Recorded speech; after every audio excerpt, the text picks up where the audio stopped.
आप सभी लोगों को मेरा सादर जय गुरुदेव। जैसा कि मैंने आपको पहली वीडियो में बताया था कि हम असली गुरु की कैसे पहचान कर सकते हैं। जो वक्त के महापुरुष हैं, हम उनको कैसे पहचान सकते हैं। मैंने 5 तरीके आपको बताए थे। उनमें से जो पहला तरीका है उस पर मैं वीडियो बना चुका हूँ, उसको आप देख सकते हैं। आज का जो हमारा दिन है वो दूसरा तरीका बताने का है कि जो दूसरा तरीका है असली गुरु को पहचानने का वो क्या है। उस वीडियो में मैंने आपको बताया था कि जो दूसरा तरीका है वो है समर्थ संत की परीक्षा। जो वक्त के महापुरुष होते हैं, हम उनकी परीक्षा लेकर उनको पहचान सकते हैं। देखो, इतिहास बताता है कि पहले जो गुरु होते थे वो शिष्य की परीक्षा लेते थे। लेकिन आज का समय ऐसा है कि इस देश दुनिया में तमाम तरह के गुरु के नाम पर जगह जगह जाल बिछे हैं। जो जीव जाता है वहां फंस जाता है और उसको एक मुक्ति का रास्ता, जो नामदान है, वो उसको मिल नहीं पाता। या फिर ऐसे ऐसे गुरु बैठे हैं जो अपने आप को भगवान कहते हैं, असली गुरु आपको कहते हैं। जो भोले वाले जीव हैं वहां जाते हैं और उनके जाल में फंसकर वहीं रह जाते हैं। जबकि ये जिंदगी एक है, तो ये जिंदगी वहीं पर हमारी बर्बाद हो जाती है। लेकिन इस समय जो वक्त के महात्मा हैं, उन्होंने बोला है कि आज इस समय गुरु को अपनी परीक्षा देनी पड़ती है ताकि लोगों को विश्वास हो जाए, लोग भूल और भ्रम में ना पड़े। देखो, इतिहास बताता है कि जो वक्त के महापुरुष होते हैं वो कैसे अपनी परीक्षा देती हैं। इतिहास की तरफ अगर हम एक नजर डालें तो देखो, सिखों में 10 गुरु हुए। उनमें से जो 8वें गुरु थे, उन्होंने अपना शरीर छोड़ने से पहले अगले गुरु के बारे में बताया था और इतना बोला था कि बाबा बकाला में आपको अगला गुरु मिलेगा। अब इसका मतलब क्या है कि इसका मतलब है कि जो अगला गुरु है वो आपको बकाला गांव में मिलेगा। जब ये बात पूरी संगत में पता चली, बहुत से लोगों को पता चला, तो बकाला गांव में जाकर बहुत से लोगों ने वहां जाकर गद्दी लगा ली। जैसे इस समय पर तमाम गद्दियां हैं।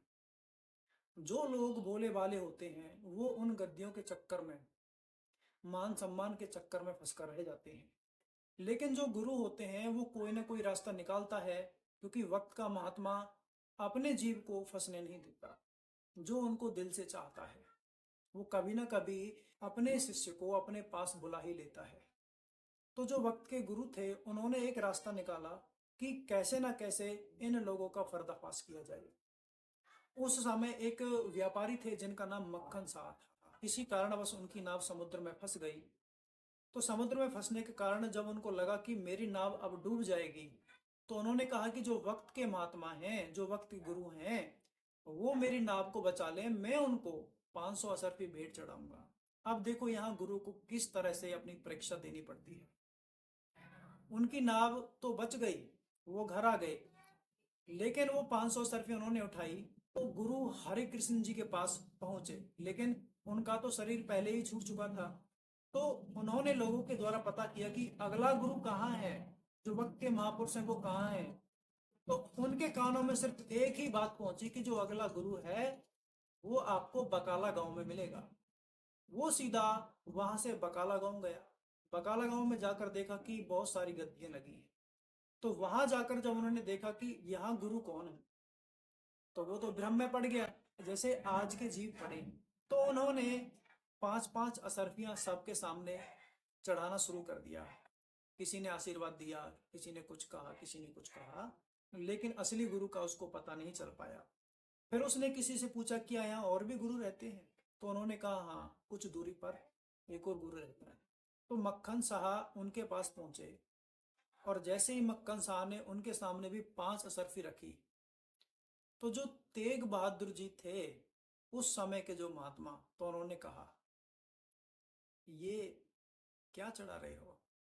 तुमने 500 सरफियों का वादा किया था। ये ये देखो मेरा कंधा।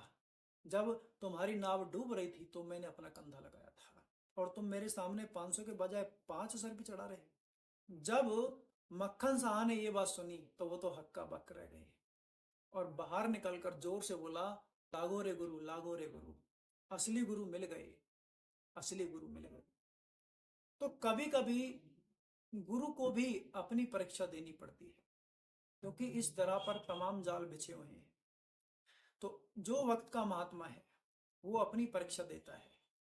और इस समय के जो महात्मा हैं जिन्होंने जय गुरुदेव नाम को जगा रखा है, आप जय गुरुदेव नाम बोलकर देखो, जय गुरुदेव नाम से बहुत सारी गद्दियां हैं, लेकिन आप जब जय गुरुदेव नाम मुसीबत के समय बोलोगे, आपकी रक्षा होगी और आपके सामने जो वक्त के महात्मा हैं वो आएंगे, आपको बचाएंगे, तो आपको विश्वास हो जाए। देखो, मैं आपको और बता दूं कि जो उज्जैन वाले बाबा उमाकांत जी महाराज हैं, वो इस समय के वक्त के महापुरुष हैं, क्योंकि उनका इतिहास बताता है कि बहुत से लोगों ने उनकी भी परीक्षाएं ली हैं कि ये ट्रेन रुक जाए, अगर ये ट्रेन रुक गई तो मैं मान लूंगा कि ये वक्त के महापुरुष हैं। ऐसा ऐसा इतिहास आता है, अगर मैं आपको बताने लगा तो बहुत लंबी वीडियो हो जाएगी। तो आप जय गुरुदेव नाम बोलकर असली गुरु की पहचान कर सकते हैं, क्योंकि जय गुरुदेव नाम बोलने पर वही गुरु आएगा जो वक्त का महात्मा है। और जो मैंने आपको इतिहास बताया है, आप इस तरह भी, जो नए या पुराने हैं, इस तरह गुरु की पहचान कर सकते हैं। 2 तरीके मैं आपको अब तक बता चुका हूं। जो तीसरा तरीका है वो मैं आपको अगली वीडियो में बताऊंगा। जो भी आपका क्वेश्चन है आप मुझसे पूछ सकते हैं, मैं उसका आपको जवाब दूंगा। मिलते हैं अगली वीडियो में। जय गुरुदेव।